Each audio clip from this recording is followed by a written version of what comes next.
let's talk. So recently there's been this big, just roaring storm about how fan service is dying and that we're all just, the end of anime is here and that we are just ruined. There's nothing we can do.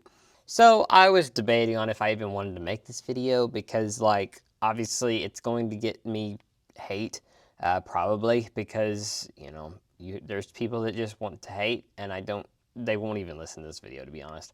But I did want to voice my opinion. I wanted to kind of get my opinion across, and I thought it might be somewhat informative to you, so maybe you will listen. If not, go to the comments, tell me why I'm wrong, but come back and maybe watch the video later, and then you can make a full opinion.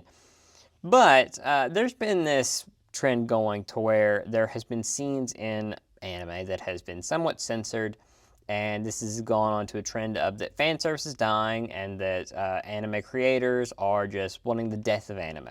And they're listening to Western culture and that they're not gonna, we're never gonna get the heydays of having fan service like in the old days where there was nudity in most anime.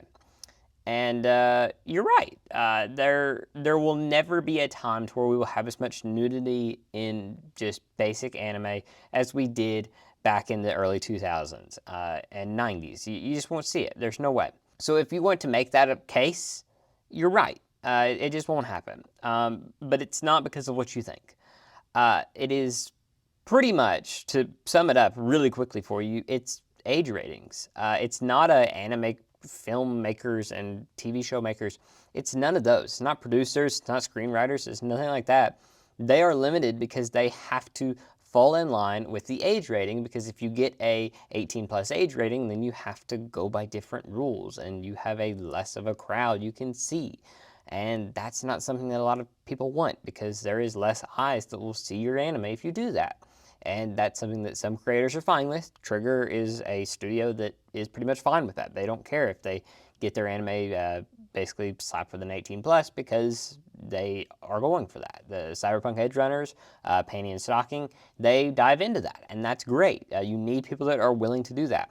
But for the mainstay anime, that is not something that they can do. They have to appeal to a bigger audience. They have to make sure that kids, and I know that is just awful to say that kids watch anime, but guess what? Kids watch anime. Even those little ecchi anime like My Dress Up Darling, Rent-A-Girlfriend, you know, oh gosh, they watch those too, believe it or not.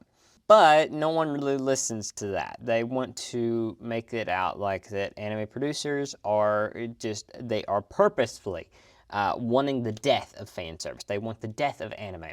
And also they have this big idea that it is basically people that were anime fans past 2020 that want to do this, ignoring the fact that this has been a trend going on since the early 2010s.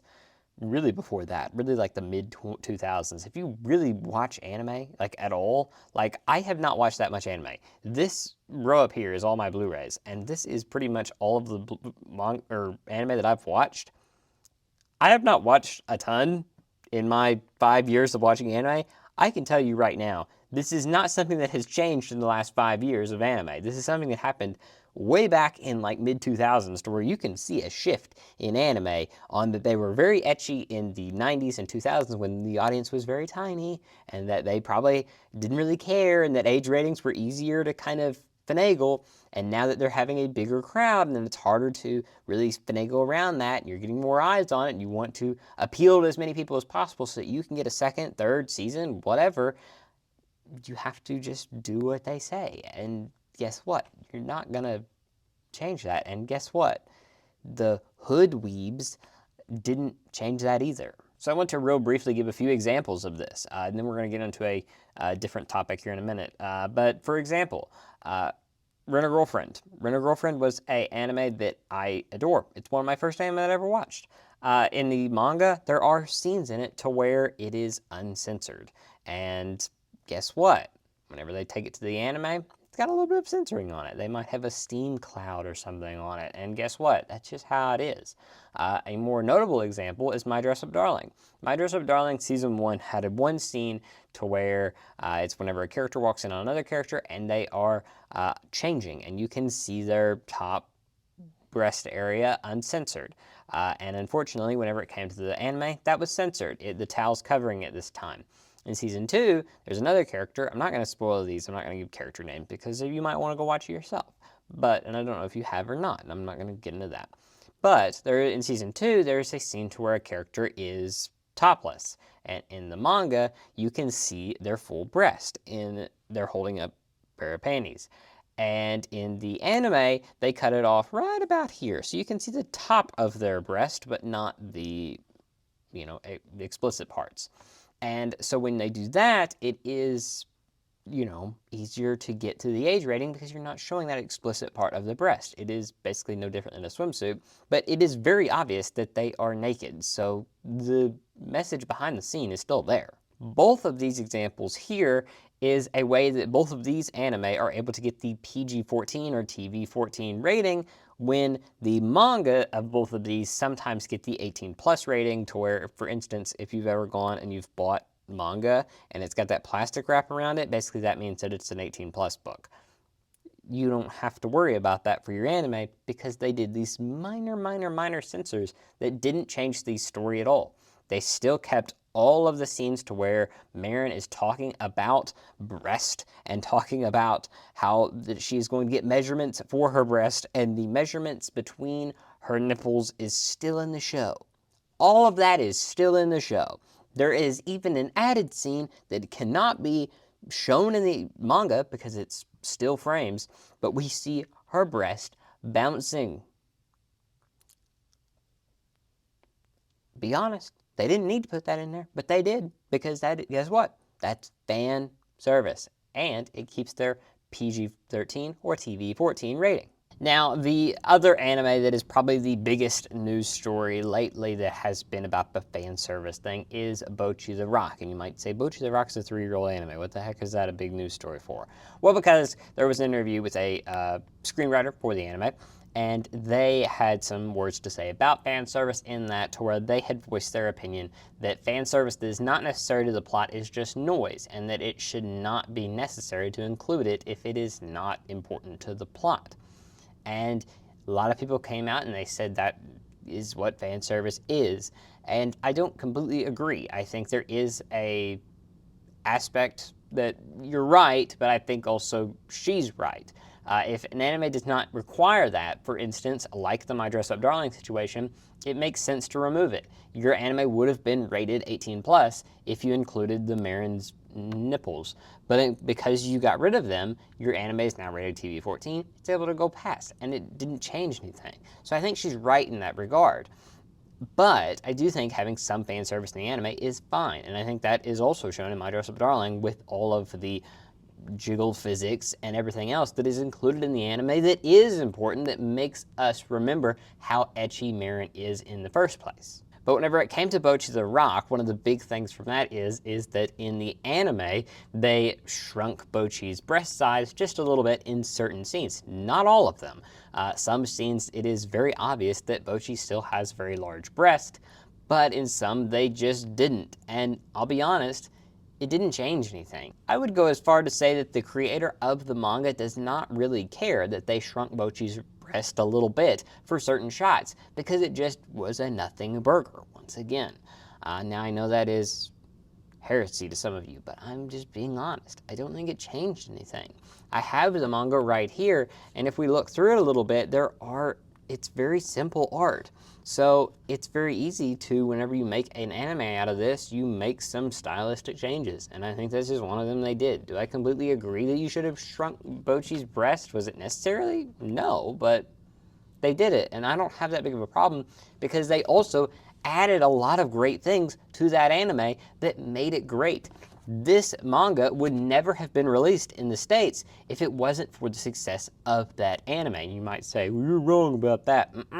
Because guess what? When they released the anime originally, it had no dub planned. It still has no dub to this day, because they didn't have very much hope for it. Crunchyroll, for anime that it doesn't have much hope for, does not put out a dub for it. You can look up any season and you'll see the anime that aren't very popular don't get a dub. And guess what? They also don't get a Blu-ray. So there you go. It probably wouldn't have got this either, unless it got popular. And if you still doubt that, Slow Loop, that anime that kind of shared character models with each other with Bocchi the Rock, to where Bocchi the Rock's in Slow Loop, and then Slow Loop characters are in Bocchi the Rock. Yes, Slow Loop is still not available in English. So, there you go. Now, I do want to come back to the Bocchi the Rock situation in just a minute, but I also want to address something else really quick, because a lot of you want to say that anime is what's ruining mangas and not the other way around, and that anime is sometimes improving mangas. And one of the anime that I want to bring up is Gushing Over Magical Girls. Everybody loved that, and they loved the amount of ecchi that was allowed in that one, to where we basically had completely uncensored, full nudity in that anime, which was completely unheard of for a while, because yes, it is that ecchi anime does not exist as much as it used to. But in the anime, we got complete nudity. In the manga, they did not draw any of the nipples or anything. So the anime actually expanded upon. Now, are you going to go out and you are going to hate on the anime for Gushing Over Magical Girls because they changed the manga? Absolutely you're not, because it's different. And you're not going to hate on that, because if you did, it wouldn't have been as click-worthy. Now, I want to end this off by talking about Bocchi the Rock once again, because that screenwriter also had a bit of another conversation, in that they said in that same interview about how they are raising their son, which is about 4 years old from what I was able to find, about how they're raising them in a genderless household. Basically, if they want to play with boy toys, or they want to play with girl toys, or if they want to have a girly type feminine personality, or if they want to have a manly personality, that's fine. They are not giving gender identities to either of these, and they're letting them live a genderless life, even though it is their son. And this was a big deal for a lot of people, for whatever reason, because apparently you want to be able to decide how a woman basically parents her child. But one of the biggest things that I had a problem with this was whenever it was starting to be a big news story, there was a creator that made a post about this, and they also made some videos about it. And this creator was Chibi Reviews. Now, I want to be real upfront with you. I've talked to Chibi Reviews many times. I follow him on Twitter. He follows me. So it is a mutual friendship here. I've not talked to him in a ton. I'm not going to act like I'm his best friend or anything, but I've talked to him a few times, and I have a mutual respect for him. He has said, he respects me, I respect him. It's not a big thing there. But I do want to really quick talk about something that he brought up. And I do want to bring up this post right here. And I'm going to leave this up for just a minute while I talk about this. So in this post, he basically says that, he really obviously here, calls it grooming is what this woman did to her son. And I disagree with this 100%. I don't think this is the right term to use for this, and I think that using this term is inappropriate, because I think if any of you were around back in the early 2010s, there was the feminist movement was very big in America at that time, and what is often referred to as like a woke meme whenever it comes to right-wing politics is that you would yell the R word, which means sexual assault. I know I should just be able to say it, but YouTube doesn't like that, so I'm just going to say sexual assault. But whenever I'm saying that, you know that I'm talking about the R word. And people, we would have the memes to where you would yell that whenever you got touched, and it was like, oh, you get what I'm saying. And it kind of devalued the meaning of that word. That word no longer had the hard hittingness that it once did. And I believe because you want to put this word grooming with this situation, that is also devaluing that word. And while I also disagreed with how much we used the R word back in that time, I also disagree with this use here. I think there are certain words that we need to save for harsh times. And I think that using this here is inappropriate. And I'm going to be completely honest with you there. I don't think this is the right word to use. I also want to bring up something else. Like I said, I have a respect for Chibi Reviews. I understand what Chibi Reviews does. And Chibi Reviews is not alone in this. And I don't mean to call Chibi Reviews out, and I'm not doing that at all. But the anime community right now sucks. I'm going to be completely honest. And this is coming from someone that, I understand what a community can do. I was in the Star Wars community for a long, long time. And it got to the point where many of the creators were just completely insufferable. And it ruined the community pretty much because you had such a war going on between the communities that it basically just led to no one really wanted to be involved besides those creators. I'll just go ahead and say Star Wars Theory. I don't like anything that he does, and I think he ruined a big section of the Star Wars community. But the anime community is going down that same road. Anime is getting more and more popular and is giving creators like Chibi Reviews and other creators. I'm saying Chibi Reviews just because I know him and I can talk to him if he has a problem with this, but there are other creators that are far worse than him. But there are creators now that are using their platforms to do this rage bait. And it is like with Bocchi the Rock, it is like with My Dress Up Darling, and so on and so forth. And by doing this, what we're doing is we're making a divide in the anime community. We're using rage bait to move numbers. And I don't believe that's right.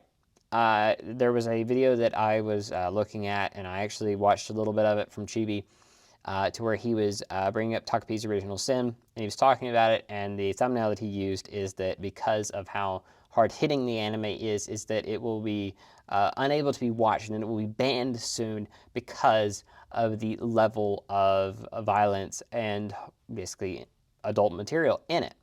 And I disagree with that. There has been a lot of adult anime that has been made in the last few years. And I think it is something we should be proud of, that we're able to have these hard-hitting anime.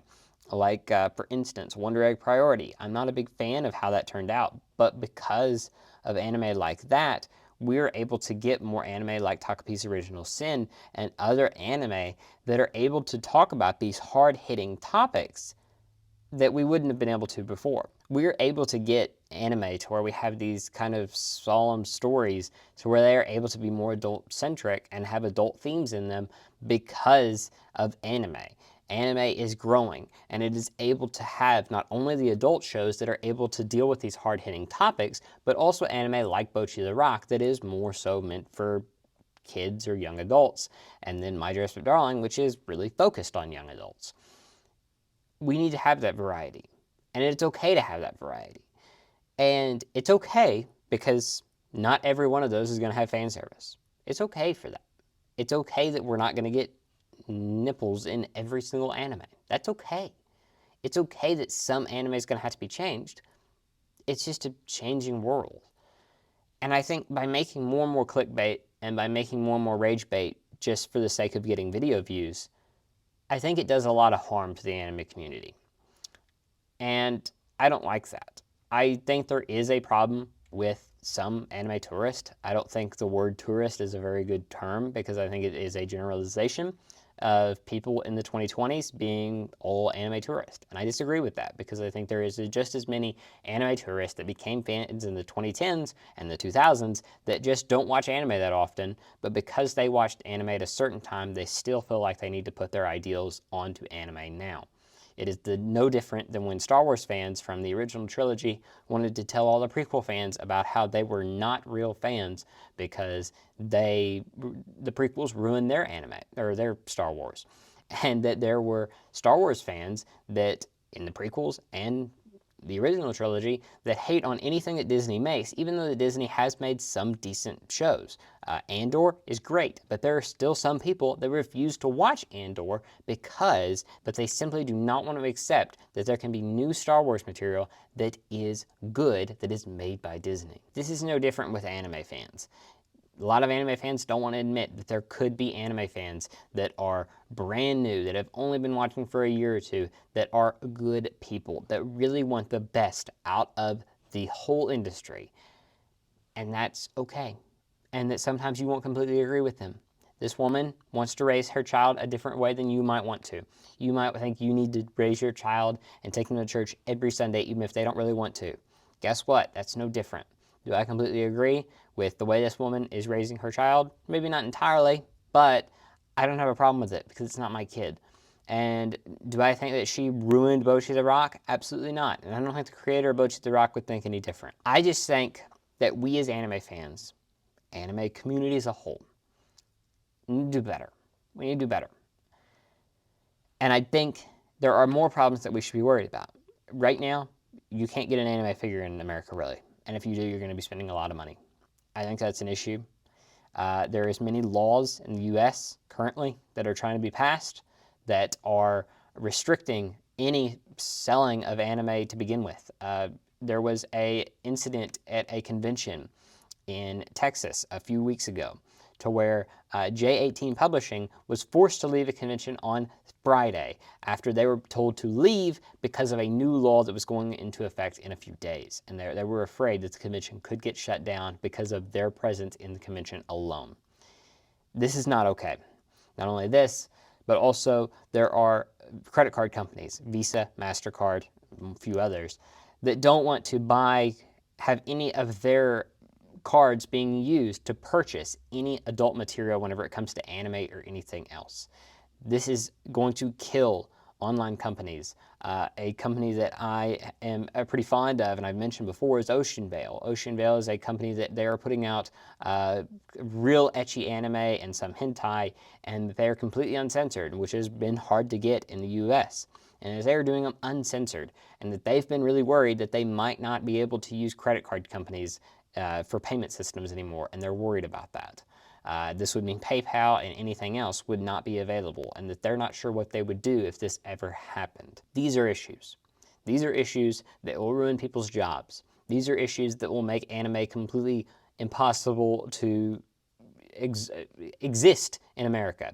These are issues that could cause, anime figure industry is pretty much dying right now. And companies like Funko, if you really want to have a Funko Pop community be the only figures that we're getting in America, feel free. And I think there's more issues like that. These are hard-hitting issues. Is fan service and the lack of ecchi anime an issue, and maybe we should just, talk about that on occasion? Yes. But by releasing a video every time that there's a new thing happen, for instance, Don just released a new episode, and one of the characters in it, and I'm not going to go into detail because it's a just released episode, one of the characters in it, they're in the original manga design, their thighs and their shoulders have skin showing. Now, in the anime, that skin on their shoulder and on their thighs is replaced with a green jumpsuit. This was a big deal that they made multiple posts about this. I think this is a nothing burger that is basically used to distract us from other problems that could be the focal point. Use your platforms to focus on these hard-hitting topics that need to be fixed, for anime to thrive. Otherwise, it's not. And I think that's more of an issue. I know a lot of you are going to disagree with me, and that's okay. I'm not going to censor any comments. If you want to comment that why I'm wrong, that's fine. And I'm going to leave it up, and I'll try to respond to some of you. If you agree with me, or if you don't completely agree with me, but you see my point, let me know. I'd really be interested to see some opinions. Also, this is not a video that I want to make very often, but I just have been tired of seeing this rage bait thing that I saw happen with Star Wars. I saw every time that there would be a new Star Wars show to where a woman was the lead, to where we'd get these big, video exposés about why, it was just woke, and that having a woman as the lead was ruining Star Wars, and it was never that. It was that there was bad screenwriting and that there was bad planning behind the scenes. That was the problem, never that a woman was in front of the camera. But because we had so much rage bait in the Star Wars community, that's all they cared about. And guess what? Nothing changed, and then Star Wars went down a bad path. Worry about the correct issues before it's too late, and before nothing is fixed, and that we are so far gone that the anime community is in a bad place. Because it will happen. It will happen. And it's not going to be the hoodweebs or the 2020 anime fans or the feminist. It's not going to be just their fault. It's going to be your fault too. So anyway, that's just my opinion. Let me know if you disagree. Let me know if you want to see more videos like this. This is my opinion, and while it might not be that popular, it is something that I kind of wanted to voice. So yeah, let me know. If you did enjoy this video, leave a like, comment, subscribe if you want to see more like this. I also make anime figure reviews whenever we don't have tariffs anymore. I make videos with Big Nezuko over here. I make anime reviews, and I make a bunch of other fun stuff along the way. So yeah, thanks for watching, and I hope you enjoyed. Anyway, bye.